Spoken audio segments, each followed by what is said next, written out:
Christina Leaf. I'm the clarity and confidence expert.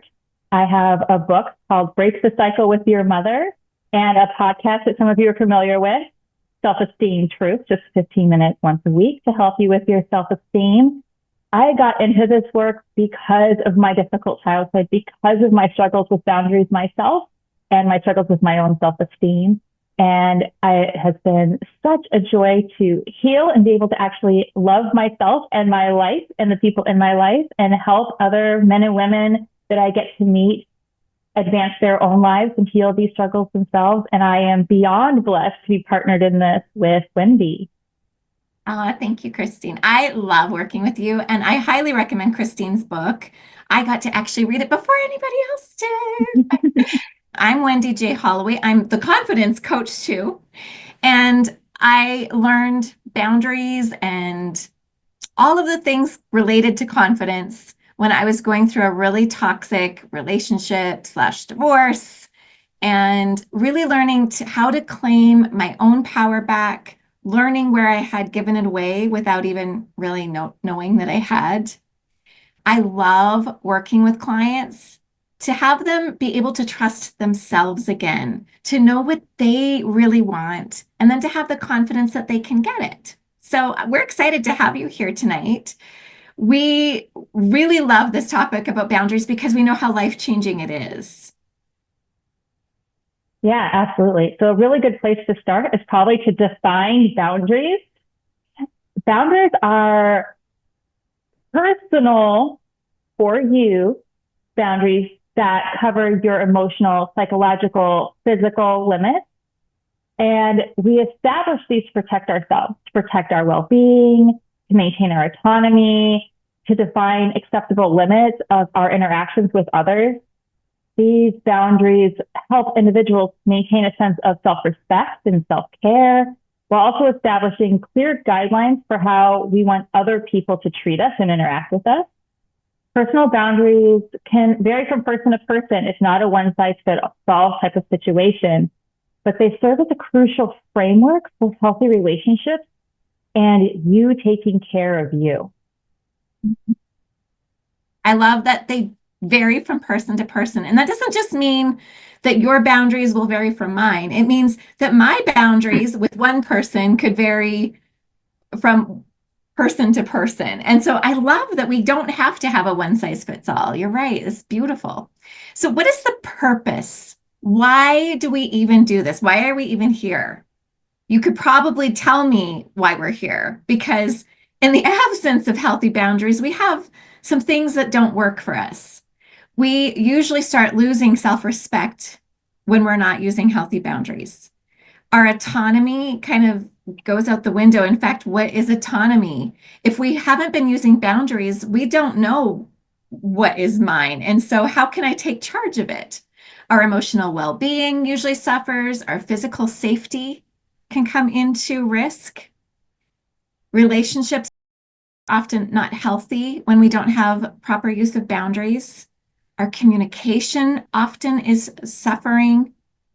Our choices are usually really muddy. Like we don't even know how to make a decision often when we're lacking boundaries, because we need boundaries in order to have space to be able to even know what we want. Boundaries also will prevent us from being exploited. It's respectful to other people for us to have boundaries and to express them clearly. That's not something we always think when we're first starting off, but it's respectful to others for them to understand what our boundaries are. Instead of not expressing them, not having them, then they could be stepping on our toes and causing problems and not even know it. Boundaries will prevent conflict, and they can lead to really quick conflict resolution. So, Christine, you have some examples of what can happen when we don't have boundaries. Oh, goodness. I had this boss. I was hired to be an administrative assistant. So working the front desk, greeting people when they came in, paperwork, a relatively easy job. And my boss came up to me after a few weeks and she asked me, hey, can you also take on this other task? She also wanted me to do some of the handyman paperwork as well as some of the real estate paperwork. And I was like, not a problem. Like my boss trusts me with more responsibility and I want to show her how incredible I am. So I took on more responsibility. And she came to me a couple weeks later. She's like, you're doing so great. I actually want you to handle the invoicing for the handyman side of the business too. I'm like, okay, great. Yes, I will absolutely do that. She even had me sign a second employee slip of like what my responsibilities were. So now I had two of these slips. So I'm doing both of these jobs and I'm trying really hard to do them both well. And she goes, I want you helping our property management side. So I want you showing properties. I want you handling it if somebody has something break at their property and they need you out there with a handyman to fix it. I want you doing that too. I'm like, yeah, so cool. Like, look at all this responsibility I'm getting. Look how much my boss trusts me. She gives me another slip to fill out of like my understanding my responsibilities in this role. What ended up happening is I wasn't at the front desk to answer phones in my administrative role because I was out showing a property. Or I had to say no to showing a property because I was doing invoicing because it was Friday for the handyman side. Or I wasn't getting invoices out and she wasn't getting paid because I was out showing properties and answering phone calls at the desk. It was crazy. It was absolutely crazy. I couldn't be all places at once. And she got so mad at me. She wanted to write me up. How dare I?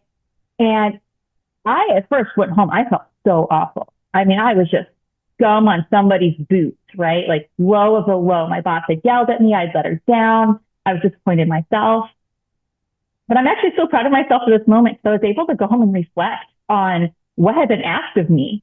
And so I actually wrote her a letter and I took the 3 different job descriptions back with me. And I said, look, you're asking me to do 3 jobs, but you're paying me for 1. And if you want me to be here, then I need to only be here. And if you want me to do all 3, you need to understand how that works with my time and you need to pay me for all 3. Well, she promptly fired me, but that never would have happened if I had had a boundary with her in the first place, that you don't get to pile all the work on me and not pay me for it. And I ended up with a much better career anyway, so it worked out. Wow, that's a big story. If you'd had boundaries all along, if you knew then what you know now, it would be a different story completely. Oh, absolutely. I would have said no immediately the second she came and asked me to do that. Or I would have said, are you hiring somebody to replace me at the desk? I'm happy to take on this other role. Let's talk numbers. That conversation would have gone so differently. Instead, I failed at all 3 roles. Yeah. And it made you feel bad. Isn't that crazy? When we don't have boundaries, we let people tread on us. We're the ones that end up feeling bad. Being taken seriously or anything else, right? Right. Now, I think that this is like a pendulum. And if you're like me, Christine, which I think, because I know this story, you kind of are. Sometimes we go from having no boundaries to all of a sudden, what happens if we decide to swing the pendulum to the other side and we just bring the hammer down and have all the boundaries? Yeah. So funnily enough, after that experience with my boss, I started thinking like, I need boundaries everywhere. I need all the boundaries all the time. And I went a little too far. I had a very, very dear friend stop by my house unexpectedly to drop off a bag of fresh picked blueberries. And you might be thinking, what a wonderful friend. What a wonderful gift. That was not my response, unfortunately.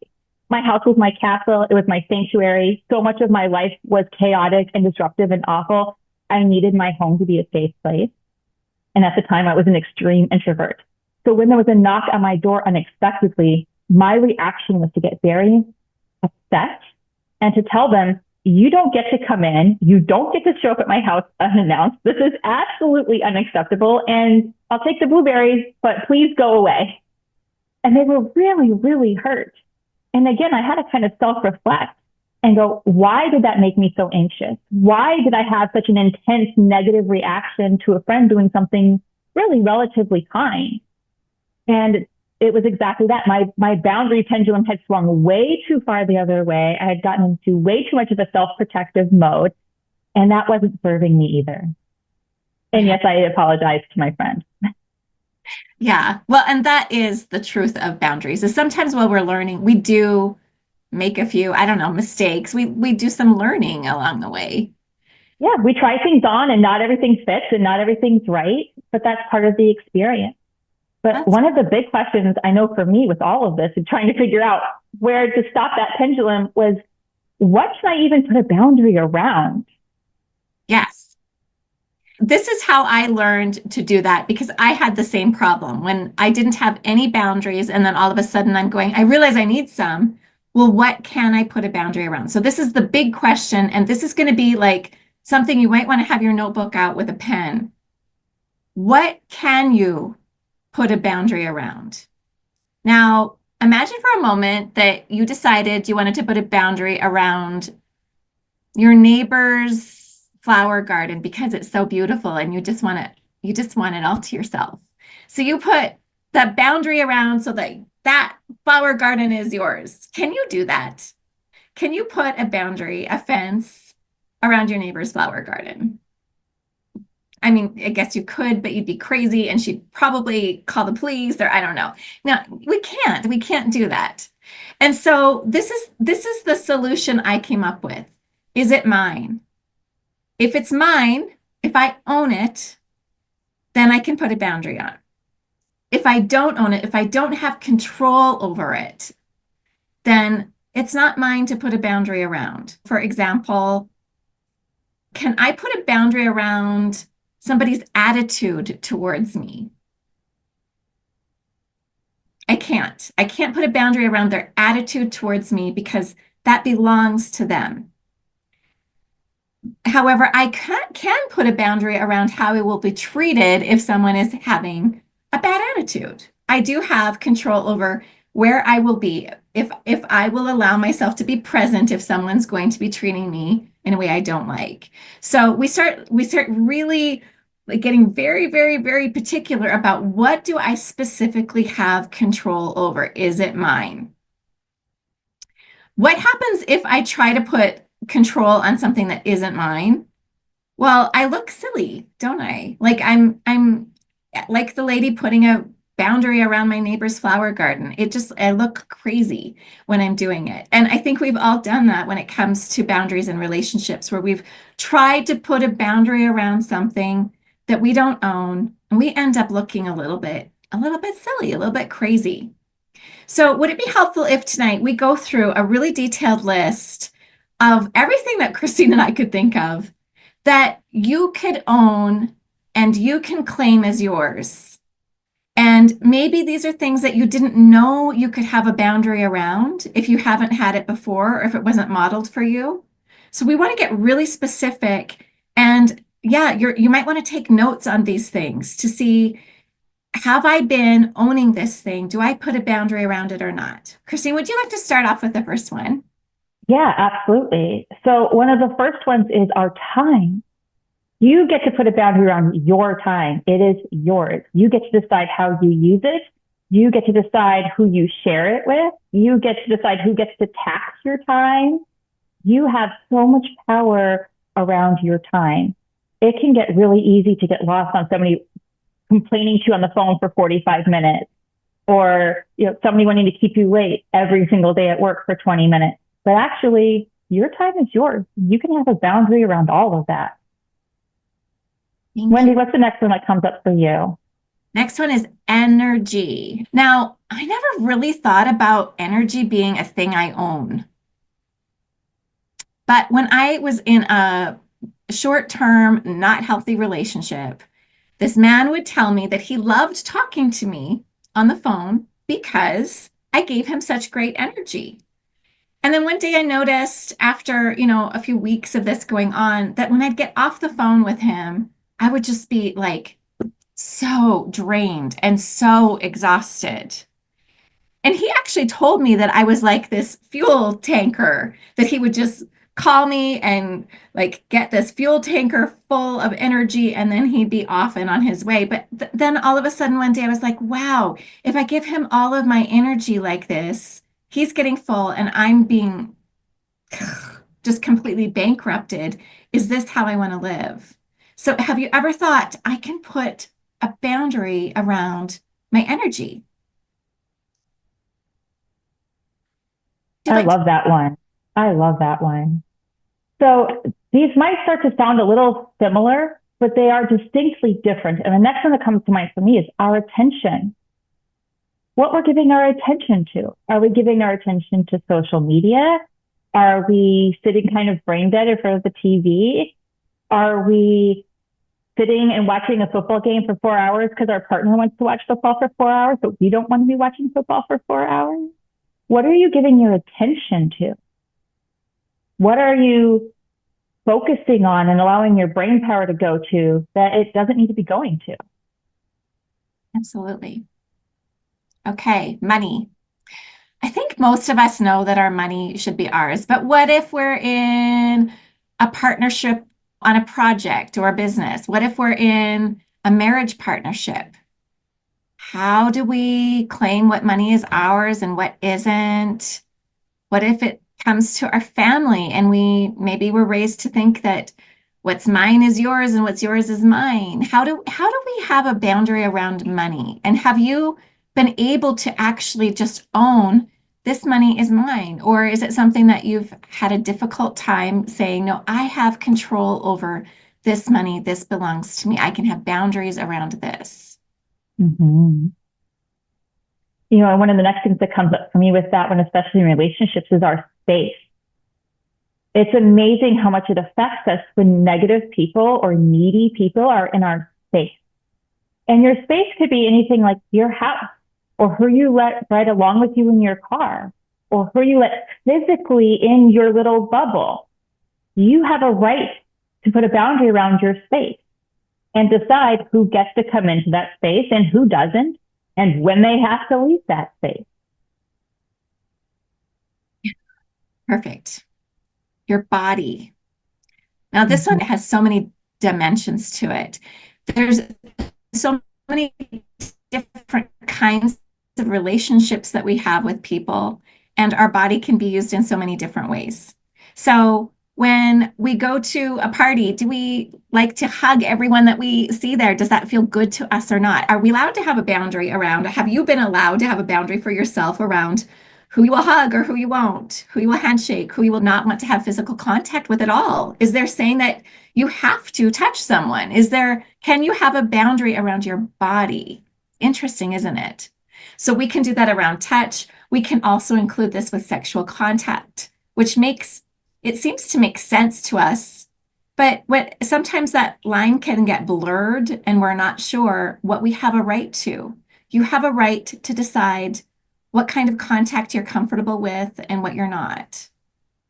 And that comes down to, again, personal space. So not just like your home and maybe private rooms or private places, but also your physical proximal space. Like, do you like it when somebody's reading over your shoulder to look at your monitor with you? Or, if somebody gets right up in your face, a close talker, like that episode on Seinfeld. We get to have decisions and we can learn to have boundaries around how much our body is being used, how much is being touched, what we're okay with and what we're not.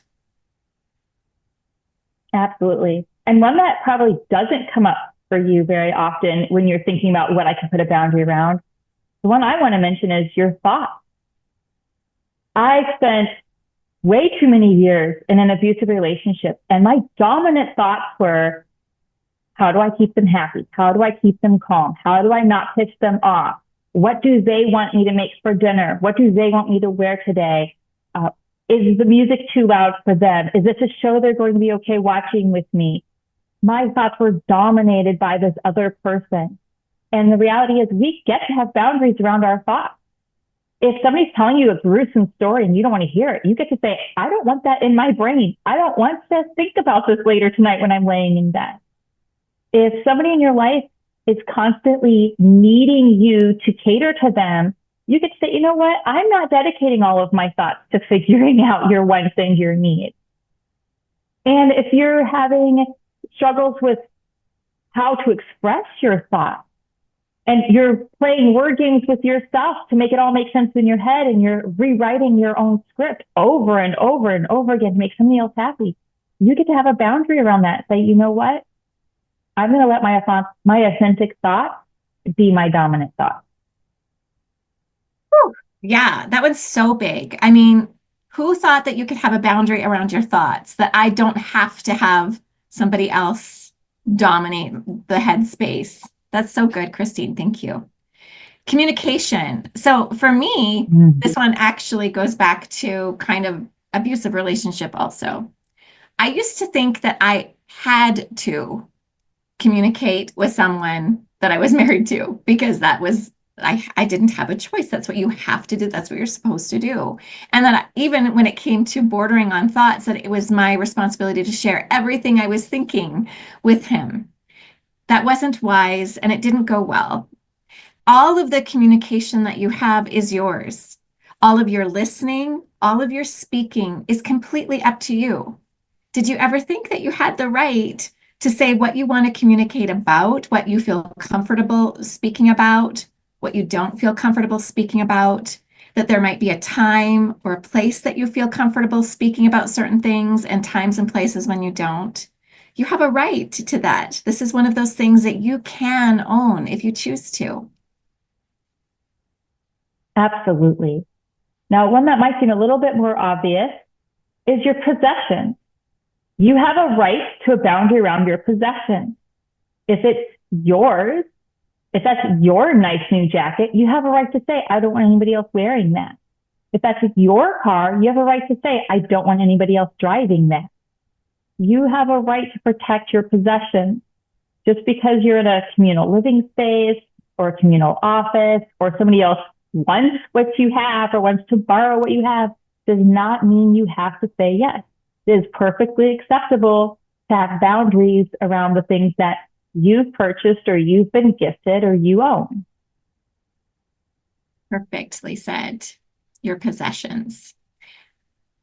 That can even come into play when you're in some of those blurred relationships and you're not sure, do I owe all of my possessions to this club or this religion or, this group of people I belong to? Does it mean that they get to use my possessions? I like the bumper sticker that is really a boundary that said, yes, this is my truck, and no, I won't help you move.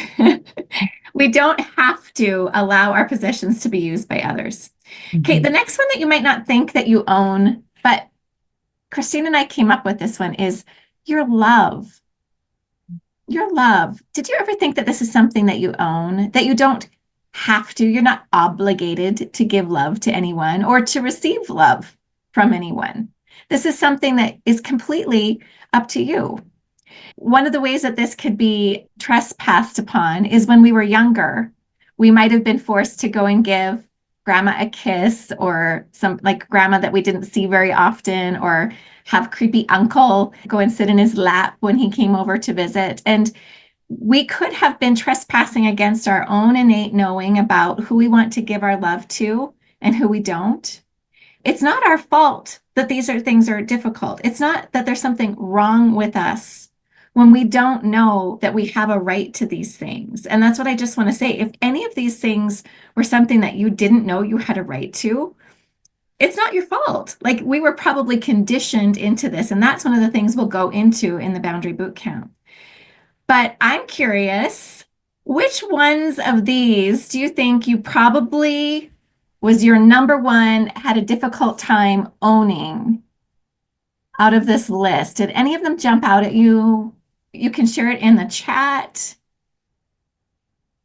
I love going through this list. I know we created it and I know we go through it all the time, but it's always so powerful to hear again all the things we actually get to have boundaries around. Right? Yes. When someone asks about doing things and being able to tell them no, yes, absolutely. Yeah.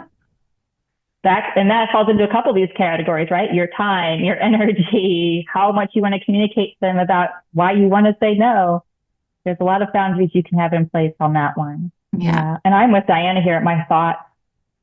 It's amazing how quiet my brain is when I stop trying to worry about other people's wants and needs and predict what they would want from me and what they expected from me and how not to piss them off. My brain got very nice and peacefully quiet after that. Yeah. Exactly. Okay, I see another one. Time and expectations I put on myself at work. Oh, yeah. Mm-hmm. Work ones. Work can be so hard, can't it? Where we just think that we owe them everything in order to be able to earn that check. Yeah, exactly. Absolutely. So I'm just going to talk real quick about some of the benefits of having boundaries. Mm-hmm. First of all, you might not realize it, but actually your health is going to improve when you have boundaries in place, because your stress is going to go down, your anxiety is going to go down.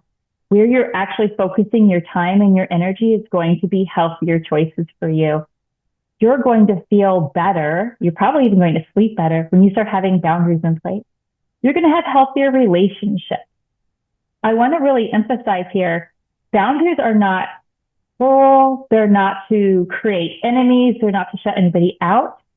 Your relationships will benefit from having boundaries. And Wendy, did you have something to kind of help people visualize I what do. this I might have a look little like? visualization. I kind of am the queen of loving visualizations. If you'll indulge me, you can do whatever you want to make yourself comfortable with this. But what if you could just close your eyes and let your body get really relaxed for a moment? And what if you could visualize yourself being able to completely express what is yours, having clarity about what is yours and what you want and what you don't. And you're so easily able to communicate that to others and to create these really beautiful limits, edges to the things that are important to you, that protect everything that you want for yourself. I want you just to imagine what it's like as you wake up at the start of a brand new day, no longer having to worry about some of the things that we've been worried about when we haven't had boundaries. Notice what it's like to have that confidence to go about your day, seeing the people that you do, interacting, taking on the tasks that you do, and not taking on the tasks that you no longer feel comfortable taking on. Notice what it's like to move through your whole day having this clarity about what is yours, what is not yours, and taking responsibility only for what is yours, and asking for respectful communication in all of the relationships that you participate in. Notice what it's like to be able to communicate with ease and to be able to follow through and to not feel guilty. Just notice what it's like if you exhale all the guilt. What are you left with room for when you don't have to carry that guilt around? What if you could let go of any kind of confusion about what you're allowed to do or not, and you could just let that go and just go by what feels for sure for you, not worrying about all the details. I'm feeling super confident about knowing that you have a right to the things that you feel really strongly about. Just noticing how good it feels to go throughout one of those days. And then I invite you to start getting ready to come back into this space. I'd love for you to notice what you loved the most. What was the most clear thing about being able to visualize these clear and healthy boundaries for yourself? And I'm going to invite you back into this space and maybe do a little wiggle as you wake up your body again. I always like doing visualizations just to see, how does that feel for you now? What kind of clarity might you have gained from just taking a short minute to pay attention to how this could feel to have all of these great boundaries? For me, the best part about visualizing this is just the ease and getting out of the arguing that would used to happen in my head when I know that I'm able to communicate clearly. Gosh, that felt so good. It's amazing how much lighter you feel going through your day when you're not worrying about all these external things, right? It's only yourself that you're worrying about. And that sounds so selfish. You're not used to thinking this way. It feels really selfish.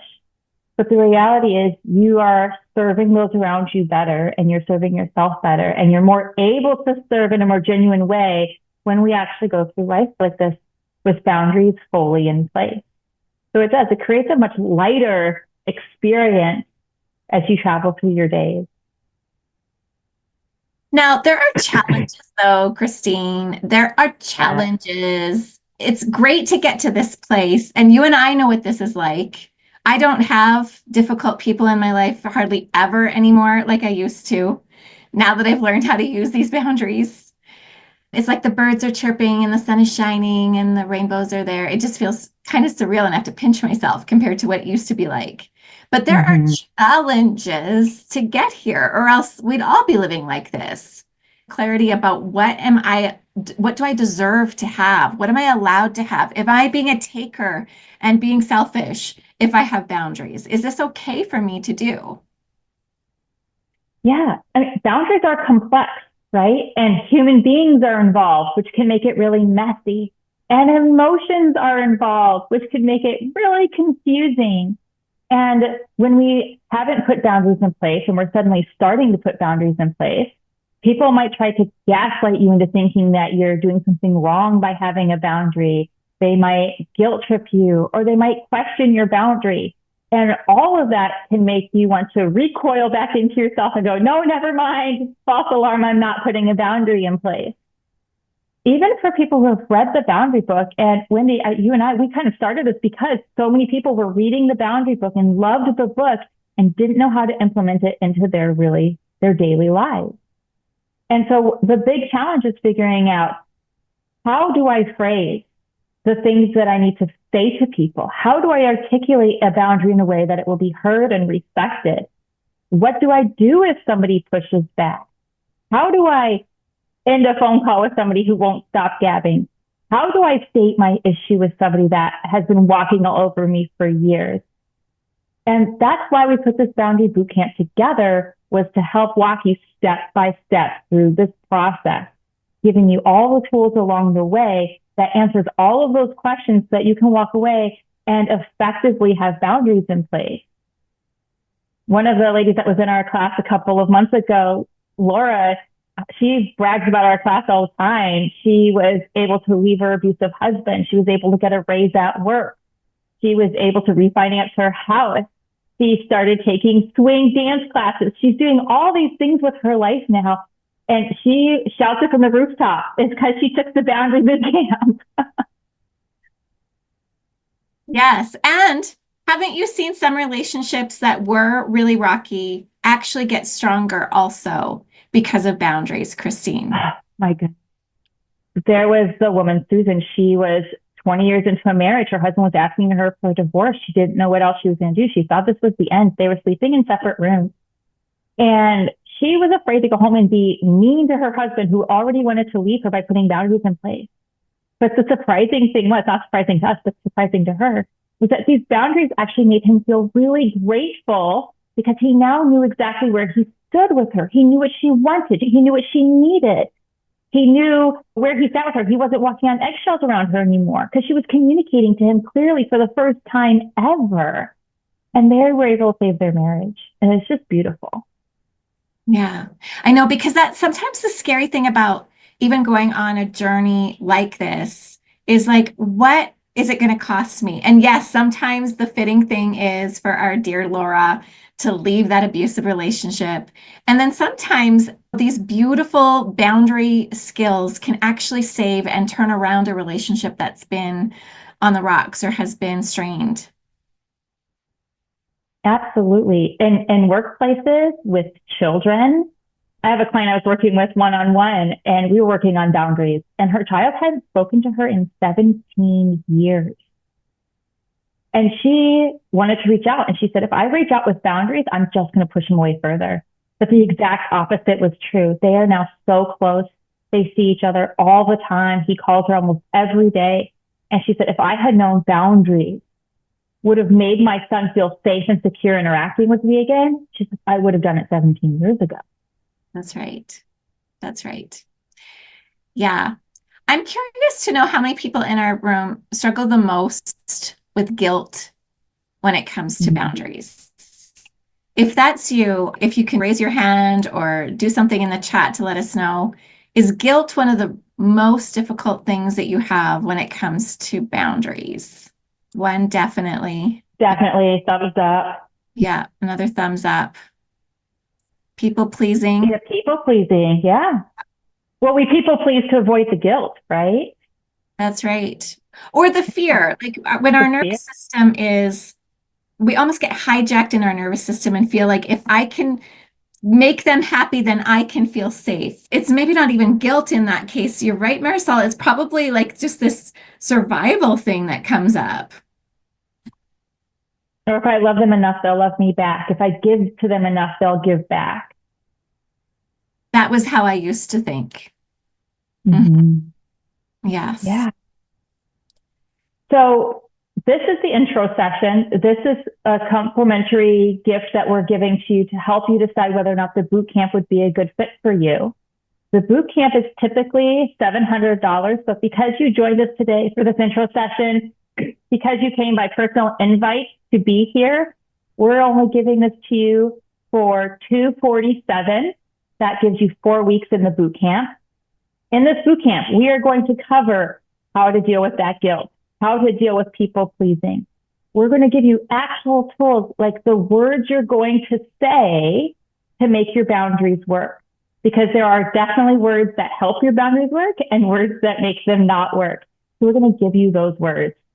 And we're also going to throw in some worksheets to help you really track this process because this is a step-by-step process and we want this to be very tactile and practical and useful to you. We want you to walk away with efficient boundaries. So we're going to give you some worksheets along with this to help you through this process. And one of my favorite things that we give to you guys that we charge our one-on-one clients a lot more for this is the super secret formula that you can plug in any situation that you're in into this formula and it will pop out a boundary for you. Because one of the things that's the hardest about a boundary is where do I put it? How do I say it? What can I put a boundary around? How do I make this work? We have created a formula. And so far, nobody has been able to come up with a scenario that has not worked with this formula. We're pretty sure this is foolproof. So the beautiful thing is you can be in a heightened situation. You can be in a tense situation. You can feel all the urges to people please or the guilt. And you'll be able to still pull out this formula, plug everything in, and you won't have to try to have your overwhelmed brain pluck it out of the ethos. You'll be able to actually have in front of you the answer to where your boundary needs to be and how you're going to say it. I always also like the way that we constructed those 4 sessions because there's homework after each session and there's a challenge that you can accept that will help you to start implementing and practicing them all along the way so that by the time we're done the 4th session, boundaries are your middle name. We've been doing this for 2 years. We've seen it work time and time and time again. When you walk through it in this way, when you get each step each week and you practice it and do the challenges and get that formula on the 4th week, you're going to be able to put effective boundaries in your life that are going to be respected, they're going to be effective, and you're going to be able to let go of some of that anxiety and overwhelm and stress and guilt and people-pleasing tendencies. And actually, Wendy is going to gift you a free session with her at the end of the 4 weeks. I'm going to gift you a free session with me. That's a $600 value just in itself, just for those 2 sessions. But we're not upping the price. The price is going to stay at $247 for those of you that were personally invited to be here with us. So that's our offer to you. If that's something that interests you, if you want to finally have boundaries that work, we would love to talk to you and get you signed up to get started next week. So that by the end of February, you are a master at setting boundaries. I love it. And Christine, we found that sometimes timing is difficult for people. So we have 2 separate times that are available. There's a daytime one and an evening one that repeats at this time every week for 4 weeks after this. What we're going to be doing is we're going to be sending out a follow-up email. If that's something you want to participate in, you can just sign up right from there and we'll get you registered to start with us next week. But for right now, if anybody has any questions about what we covered today or about what else you can expect in the boot camp, we're happy to answer those questions. And we also want to leave you with a worksheet for today, because regardless of whether you decide to come and perfect your boundary bootcamp skills or not, this is going to be a worksheet that helps you to decide what is yours and what is not. So I have your email addresses for registering for this workshop. I will send you this worksheet so that you can check it out. And if you have any questions, we welcome them now. Our hope is that you are all walking away with some new information and insights about boundaries, some new ways of looking at boundaries, and a new understanding and belief that you actually are capable of having some effective boundaries in your life that can serve you and those that you love. I think the best part about our workshops, when we actually get to do the Boundary Bootcamp, Christine, is when everyone realizes it's not just them. When we see that, oh my gosh, this is not just me. There's a whole bunch of us that have struggled with this. Yeah. Yeah.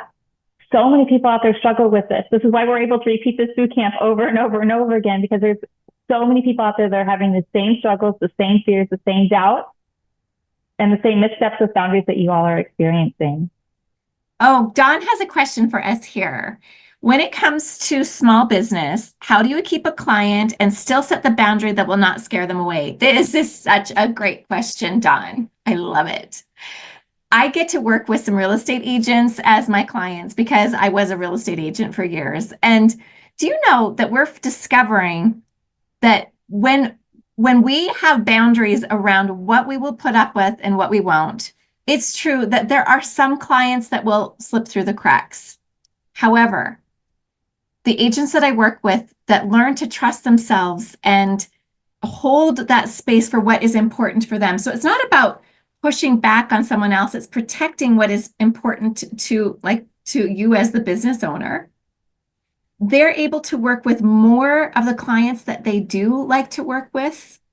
And those few that seem to just take up all of the time and energy and cause us to sometimes not even like what we do anymore. If you have experience like I had, those people just don't exist anymore. They go somewhere else, and you get more of the clients that you do love to work with. You have more time and energy for what you do love. I don't know if that helps, Dawn, but we break it down really nicely in the boot camp to get how can you say it? How can you have the audacity, the strength, the courage to possibly lose one of the clients? Because it is scary. It feels scary to have a boundary and chance that I could lose someone. But when we get hooked into that fear, that's how we end up serving them and falling over backwards, trying to make them happy. And usually we end up losing them anyway. That's such a good point, Wendy. We end up losing them anyway. They weren't meant to be our clients. But the ones that are willing to respect a boundary when we say it in a kind, tactful, graceful way, they're going to stay. And Dawn, if we could answer that question in 10 minutes, we actually would. But that's why we take it through a 4-week process, because it is a process to truly learn these skills in a way that you can apply them over and over and over again and continue to see them be effective. Mm-hmm. That's a great question. That's why we're here. Questions like that's why we're here. I love it. I love it. All right. Well, if there's not any more questions, we're going to let you go. Look for that email, and we hope to see you all in the boot camp and watch you graduate in 4 weeks with some beautiful boundary skills. Thank you so much, Christine. Thank you to all of our guests. It was so lovely to have you here. Thank you.